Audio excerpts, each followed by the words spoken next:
ಯೇಸುವಿಗೆ ಸ್ತೋತ್ರ. ಇಂದು 17 ಜನವರಿ 2026. ಎಲ್ಲರಿಗೂ ವಾರಾಂತ್ಯದ ಶುಭಾಶಯಗಳು.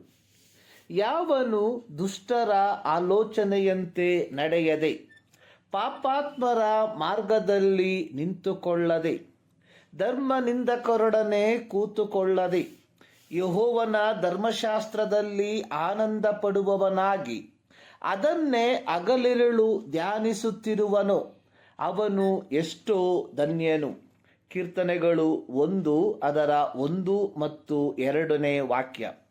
ಕ್ರೈಸ್ತರ ಜೀವಿತದಲ್ಲಿ ನಿಜವಾದ ಸ್ವಾತಂತ್ರ್ಯವು ದೇವರ ಧರ್ಮಶಾಸ್ತ್ರದಲ್ಲಿ ಆನಂದ ಪಡುವುದರ ಮೂಲಕ ಸಿಗುವಂಥದ್ದಾಗಿದೆ.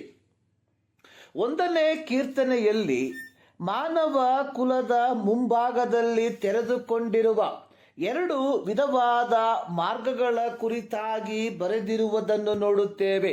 1 ನೀತಿವಂತರ ಮಾರ್ಗ, 2 ದುಷ್ಟರ ಮಾರ್ಗ ಅಥವಾ ಕೆಡುಕರ ಮಾರ್ಗ.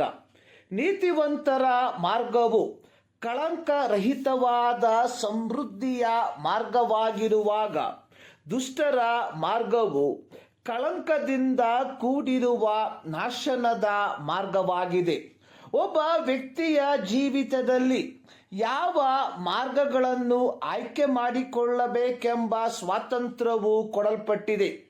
ಇಸ್ರಾಯೇಲಿಯರನ್ನು ಐಗುಪ್ತದ ದಾಸತ್ವದಿಂದ ಬಿಡುಗಡೆ ಮಾಡಿ ಯೊರ್ದಾನ್ ಹೊಳೆಯ ತೀರದಲ್ಲಿ ಇಳುಕೊಂಡಿರುವಾಗ ಯೆಹೋವನು ಮೋಶೆಯ ಮೂಲಕ ಹೇಳಿಸಿದ್ದೇನೆಂದರೆ, ನೋಡಿರಿ, ನಾನು ಜೀವ ಶುಭಗಳನ್ನು ಮರಣ ಶುಭಗಳನ್ನು ಈಗ ನಿಮ್ಮ ಮುಂದೆ ಇಟ್ಟಿದ್ದೇನೆ.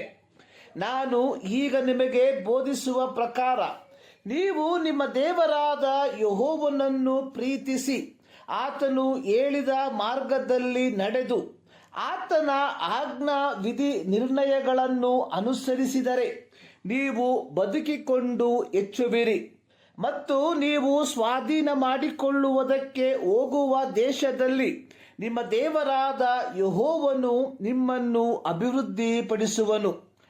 ಆದರೆ ನೀವು ಆತನನ್ನು ಬಿಟ್ಟು ಆತನ ಮಾತನ್ನು ಕೇಳಲೊಲ್ಲದೆ ಮರುಳುಗೊಂಡವರಾಗಿ ಇತರ ದೇವರುಗಳನ್ನು ಪೂಜಿಸಿ ಸೇವಿಸಿದರೆ ನೀವು ಸ್ವಾಧೀನ ಮಾಡಿಕೊಳ್ಳುವುದಕ್ಕೆ ಯೊರ್ದಾನ್ ಹೊಳೆಯನ್ನು ದಾಟಿ ಹೋಗುವ ದೇಶದಲ್ಲಿ ಬಹುಕಾಲ ಇರದೆ ನಾಶವಾಗಿಯೇ ಹೋಗುವಿರೆಂದು ನಾನು ಈಗ ನಿಮಗೆ ಖಂಡಿತವಾಗಿ ಹೇಳುತ್ತೇನೆ. ನಾನು ಜೀವ ಮರಣಗಳನ್ನು ಆಶೀರ್ವಾದ ಶಾಪಗಳನ್ನು ಈಗ ನಿಮ್ಮ ಮುಂದೆ ಇಟ್ಟಿದ್ದೇನೆ. ಆದುದರಿಂದ ನೀವು ನಿಮ್ಮ ಸಂತತಿಯವರು ಬದುಕಿಕೊಳ್ಳುವಂತೆ ಜೀವವನ್ನು ಆದುಕೊಳ್ಳಿರಿ. ಧರ್ಮೋಪದೇಶ ಕಾಂಡ 30ನೇ ಅಧ್ಯಾಯದ 15ರಿಂದ 19 ವಾಕ್ಯ.